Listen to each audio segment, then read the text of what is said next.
Саге ки 8 нафар сокинон ва ноболиғони микроноҳии сеюми шаҳри Хуҷандро газида осеб расонда буд, ҳанӯз мавриди ҷустуҷӯ қарор дорад. Мутахассисони корхонаи воҳиди давлатии коммуналии нақлиёти санитарии шаҳри Хуҷанд барои пайдо намудани саг гурӯҳи махсус ташкил намуданд, аммо беш аз як ҳафта мешавад ки саги зиёноварро ин гурӯҳ ҳанӯз пайдо накардааст. ҷустуҷӯи саги номаълум давом дорад.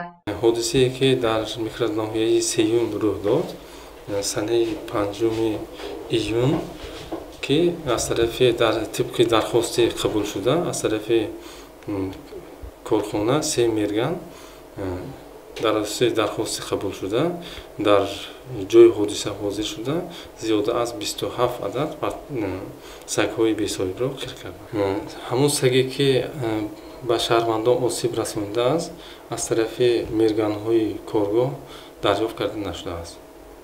برای اون کاربری میکنید تا هر چیز زودتر دریافت شود، چون که خیلی زیاد آدم ها زیانش رسانده است.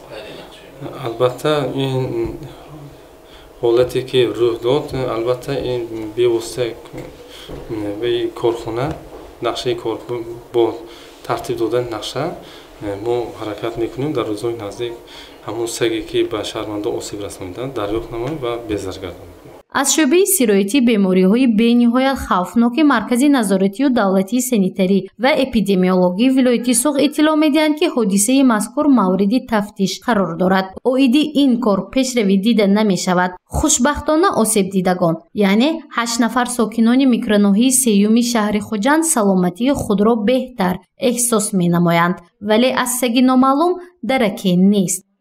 ва ҳозир тахти назорати маркази саломатии шаҳри Хуҷанд мебошанд ва аз он ҷумла таҳти назорати шӯъбаи эпидемиологии маркази назорати давлати санитарии шаҳри Хуҷанд мебошанд.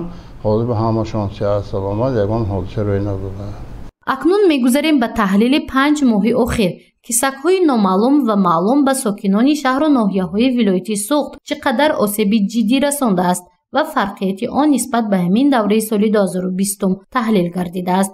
дар 5 моҳи соли 2020 1834 нафар аз захми дандони саг осеб диданд. ин шумора дар ҳамин давраи соли 2021 6 ҳолат зиёд, яъне 1840 нафарро ташкил медиҳад. масалан дар ноҳияи айни 7 ҳолат кам, ашт 50 ҳолат зиёд, бобоҷон ғафуров 5 ҳолат кам, бӯстон 6 ҳолат зиёд, гулистон 12 ҳолат зиёд, деваштич 20 ҳолат кам, зафаробод 6 ҳолат кам, истаравшан 1 ҳолат, истиқлол 1 ҳолат кам аст, исфара 8 ҳолат зиёд, канибодом 10 ҳолат кам, масчоҳи кӯҳӣ 1 ҳолат ва масчоҳ 53 ҳолат кам аст. дар панҷакент 27 ҳолат саггазӣ кам ба қайд гирифта шудааст. дар спита менбошад ин нишондод баръакс 47 ҳолат зиёд. дар шаҳри Хуҷанд 6 ҳолат бештар, дар Ҷаббор Расулов 10 ҳолат зиёд, шаҳристон 7 ҳолат зиёд саггазӣ ба қайд гирифта шудааст, ки дар умум 6 ҳолати саггазӣ дар вилояти Суғд зиёд гардидааст. ҳар як ҳамин ҳодиса мешавад, инҳо аз тарафи бойтори вилоят ва шаҳрноҳие ки дар шаҳрноҳиҳо ҷойгир мебошанд, ҳар як ҳодиса бо ҳамроҳии маркази назорати давлати санитарии эпидемиологӣ ва бо кормандони кумити бехатири озуқоварӣ санҷиш гузаронда мешавад. дар асоси санҷиш он сагҳое ки дар қайди кумити бехатири озуқоварӣ мешавад ва дар он ҷо онҳо 10 рӯз аз назар мегузаронанд.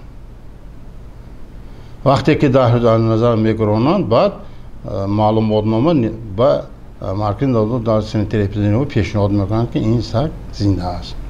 анакун барои чӣ? барои ин ки вақте ки саг ё гурба номаълум, мо бояд ки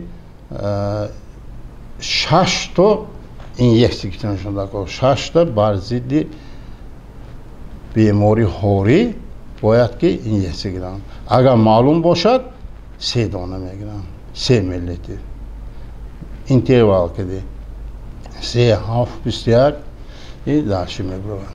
дар вилояти суғд сагҳои маълум ва номаълум ки ба сокинон ҳамла карда осеб расондааст, онро мутахассисони маркази назорати давлати санитарию эпидемиологии вилояти суғд ба қайд гирифтанд ва рақами дақиқ дорад. дар умум 1550 саг ба сокинон осеб расонданд. аз ин шумора 1247 саг маълум буда, 284 саг номаълум ва як саги девона ба қайд гирифта шудааст. дар вилоят давоми 6 моҳ 1439 саг маҳв ва безарар карда шудааст. ин кор ба хотири пешгирӣ аз бемориҳо ва осеби сокинон аз ҳайвонҳои хонагӣ роҳандозӣ карда шудааст.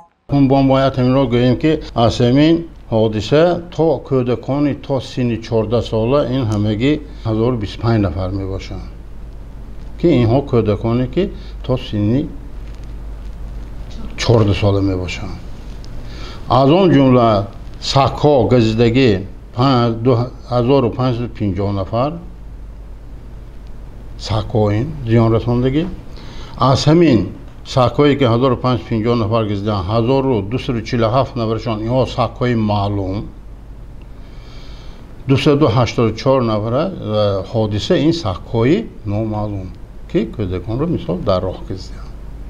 барои гирифтор нашудан ба ин беморӣ чӣ хел ки ман гуфтам, ҳангоме ки зарар мебинад ё осеб мегирад, тезтар рафта ба ҳамон марказҳои саломатӣ шаҳру ноё муроҷиат кунанд. вақте ки саривақт ваксинаро мегиранд, ин гарантии он аст ки ин шахсоне ки ҳамин ин мегиранд бар зидди бемориҳорӣ фавт намешаванд. фақат ҳамон вақт мешавад ки агар ҷабр бинад, шахс муроҷиат накунад, ё ин ки ваксина нагирад, ё ин ки саге ки ҳамонро газидагааст номаълум аст, ин ваяш бисёртар ки ин касал шудаш мумкин, шанс бисёртар. барои ҳамин вақте ки мешавад, бисёри вақтҳо ҳодисаҳо мешаванд ки кӯдакҳои мана чӣ хеле гуфтем 14 сола, сони кӯдакҳои 5 сола, 4 сола, 3 сола ҳавли вақҳои чӣ намедонанд, саг мегузад. аз падар модари маҳо илтимос карда мешавад ки саривақт ба марказҳои саломатӣ муроҷиат кунанд.